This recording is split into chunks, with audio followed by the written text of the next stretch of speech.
Pakistan and Turkey share a time-tested, deep-rooted relationship. This relationship has been seen many a times in the last few decades and continues to exemplify itself through the strong connections and relationship as well as bilateral collaboration between both Pakistan and Turkey. As both Pakistan and Turkey navigate around geopolitical dynamics, we have the privilege of having with us the Speaker of the Grand National Assembly of Turkey, His Excellency Mr. Numan Kurtulmuş, who is going to discuss with us during the course of this tete-a-tete or one-on-one interview the different pivotal moments of strong relations between our countries, underscoring parliamentary diplomacy, regional solidarity, and the joint pursuit of peace in the Muslim world, particularly in Gaza and other crisis zones. Thank you very much, Honorable Excellency, to have given us the time. My first question regards the role of the Turkish Parliament in shaping Turkey's foreign policy, whether it be in regards to regional conflicts and or diplomatic alliances. How do you see Turkey's role and the role of the Turkish Parliament? Şimdi öncelikle ben de sizin vasıtanızla... First of all, I would like to take this opportunity to extend my greetings and warm regards to all our brothers and sisters in Pakistan. It is a great pleasure to be here in this friendly and brotherly country. Turkey, both in terms of its geopolitical position and its place in global politics, is a country that maintains relations with almost every region of the world. It is represented in almost all international assemblies and has the opportunity to share its perspectives with the international community through these platforms. Within this framework, Turkey's memberships in NATO, OAC, Parliamentary Assembly, Organization of Islamic Cooperation, the G20, and the Turkpa, among others, allow it to play a highly active role in parliamentary diplomacy, and we strive to make the best possible use of these opportunities. Moreover, we continue our efforts through friendship groups and multilateral international committees. Let me give you an example. Due to the genocide that has been going on in Gaza for the past 2 years, the Grand National Assembly of Turkey has, at almost every major turning point or critical incident during this period, came together in unity across all political parties, either by signing joint statements as parliamentary groups or by approving motions submitted by the Speaker's office to the Assembly. When it comes to Gaza diplomacy, both as the Speaker and through the various committees of the Parliament, we have distinguished ourselves by maintaining one of the strongest and most outspoken positions. In this regard, Turkey is one of the countries that make the most effective use of all the tools of parliamentary diplomacy. En iyi şekilde kullanmaya çalışan ülkelerden birisidir. With regards to Gaza, Turkey has been very vocal in condemning the violence and advocating its solidarity with the people of Palestine. In your opinion, what are the concrete parliamentary or diplomatic initiatives that Turkey should take in order to support Gaza? For example, in the reconstruction, now that the peace process is moving forward, human rights monitoring or mediation. Demin de ifade etmeye çalıştım aslında. As I mentioned earlier, Turkey has attached vital importance to Gaza diplomacy throughout this process. For example, President of Palestine, Mahmoud Abbas, has addressed the Grand National Assembly in the early days of the massacre in Gaza during a ceremony attended by President Recep Tayyip Erdogan. Furthermore, we signed declarations on international platforms expressing our solidarity with the people of Gaza. As a most concrete step, in April last year, between the 15th and 18th of April, we hosted in Istanbul the meeting of Group of Parliaments in support of Palestine, of which Pakistan is a founding member. Hopefully, this year in 2026, the next meeting of this group again will be held in Istanbul, this time with the participation of more countries. And we plan to continue making significant use of this group of parliament in support of Palestine as an important instrument of parliamentary diplomacy in advancing the Palestinian cause in the years ahead. Destekleyen parlamentolar grubunu çok ciddi şekilde bundan istifade edeceğiz.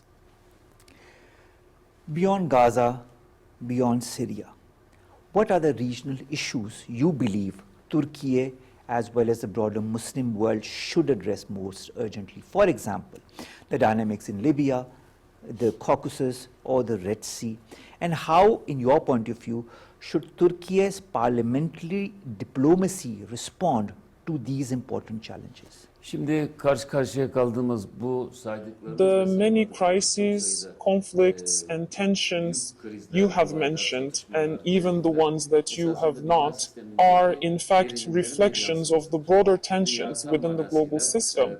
The world today is facing a profound problem of systemic disorder or lack of an order.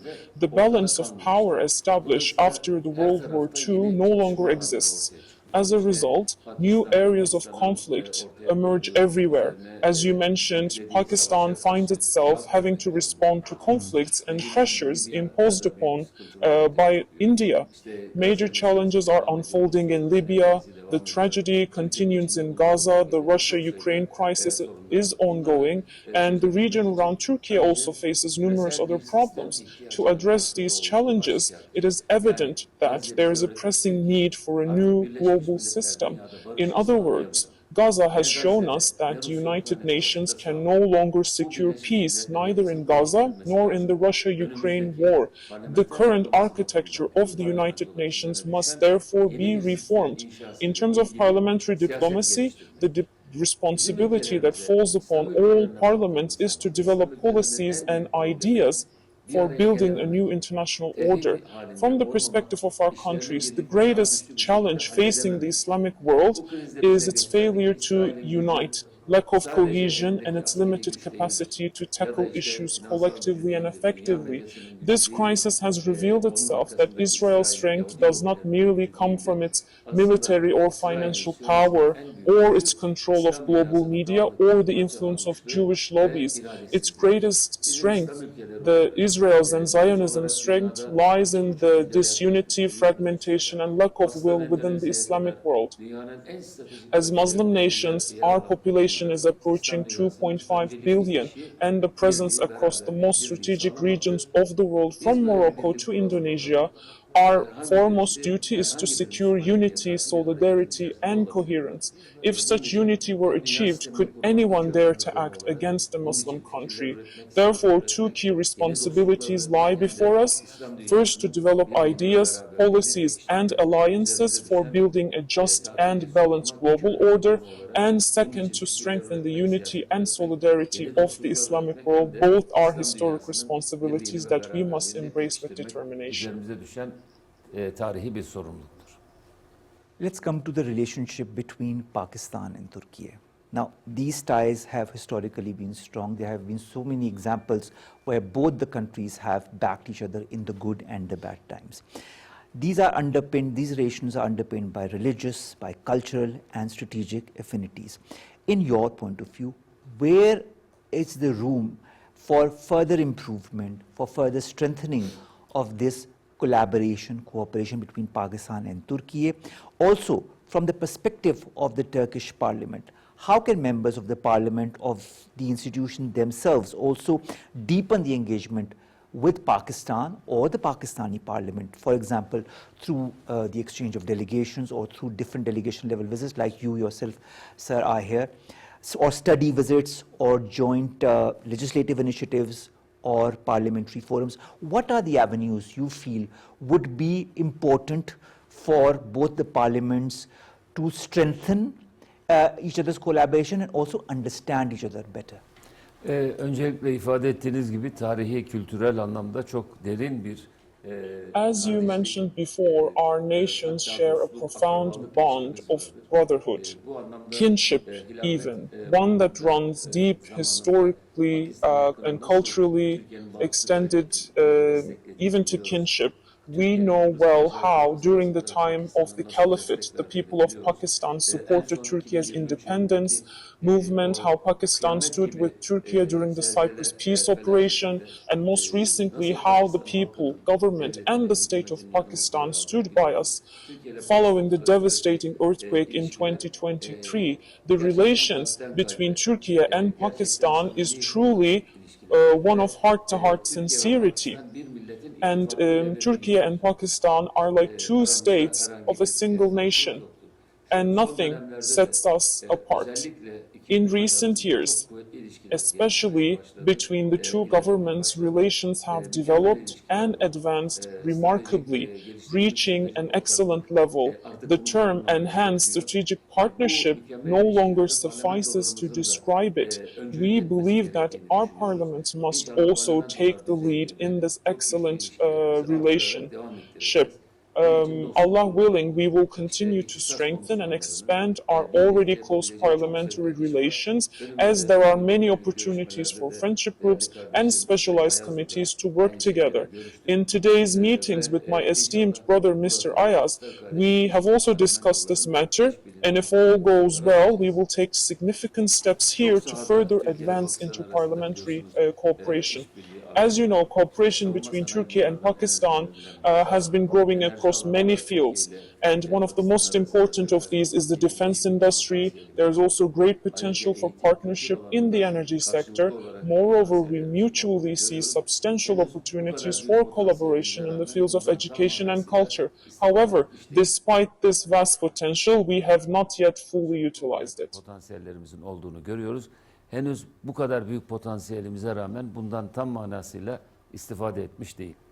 Let's come to the trilateral mechanism for which, Honorable Speaker, you are here in Islamabad. This mechanism that was formed by Turkey, by Azerbaijan and by Pakistan includes the 2024 as well as 2025 summits and joint statements on structural collaboration between the three states. This has attracted a lot of attention regionally and globally as well. In your assessment, what could be or what is the added value of this trilateral format compared to bilateral relations, and what are the tangible outcomes do you feel or hope to see over the next 2 to 3 years through this forum? Bu hem Pakistan hem Azerbaycan hem Türkiye Pakistan, Azerbaijan, and Turkey are all centrally positioned along the East-West development axis. And it is in our shared interest that all three countries preserve their stability and strengthen this trilateral mechanism. Today marks the third of such meetings after Baku and then Istanbul. We have now convened in Islamabad. These meetings have been extremely fruitful. I believe that if we continue to strengthen parliamentary relations, we will achieve very concrete results on the ground.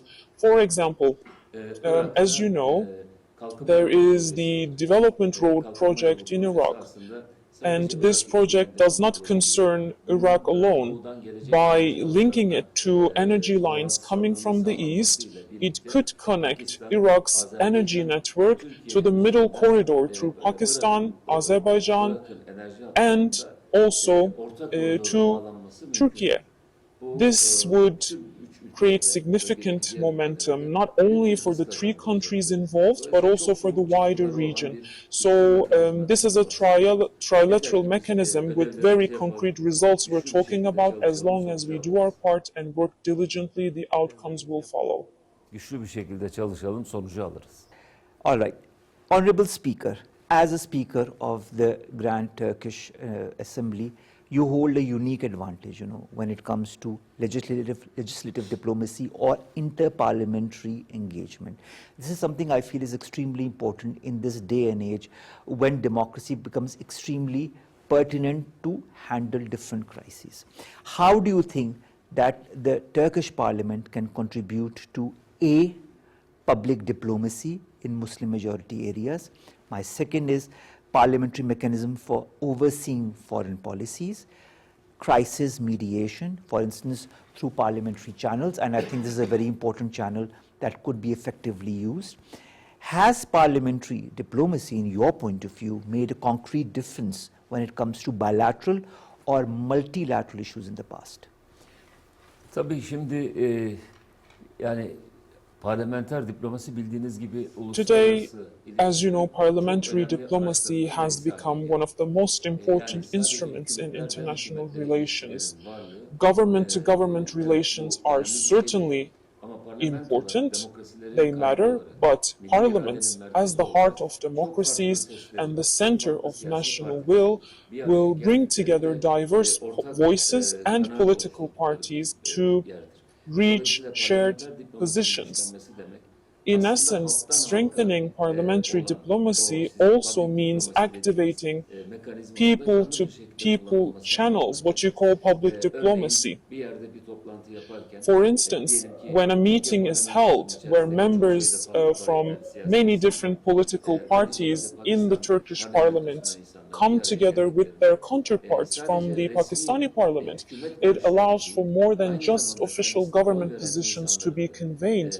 It also offers a chance to express how the citizens who elected them view certain issues, to explain those perspectives and to engage in discussions that reflect the views of both nations' peoples. So that this is a unique strength and advantage of parliaments, and it must be used effectively. We need to transform these interactions into international platforms where, alongside official government positions, the perspectives of different political parties, ruling and opposition alike, can be openly discussed. Farklı partilerin görüşlerinin de tartışıldığı uluslararası mekanizmalar haline bu ilişkileri getirmemiz lazım. Thank you very much, Honorable Speaker Numan Kurtulmuş, to have given us the time, to have given us this exclusive interview.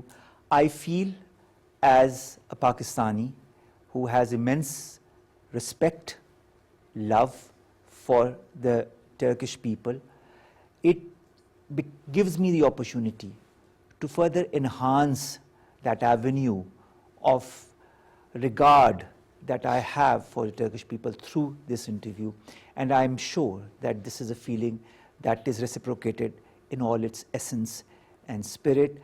I hope and I sincerely wish, Excellency, that in the coming weeks, months and years, that Turkey and Pakistan will continue to foster, strengthen this brotherhood, this relationship that exists since decades, and through avenues such as yours, such as that of the Grand Turkish Parliament, and through your personal efforts, we'll inshallah get to see in the coming months and years also more avenues for not only collaboration between the two countries in different spheres, but also between our parliaments. Thank you very much again, sir, to have given us the time.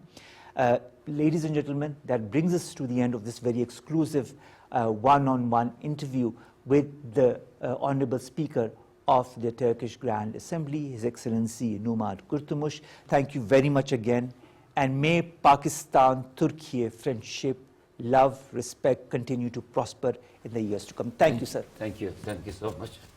Zindabad Pakistan, Zindabad Türkiye.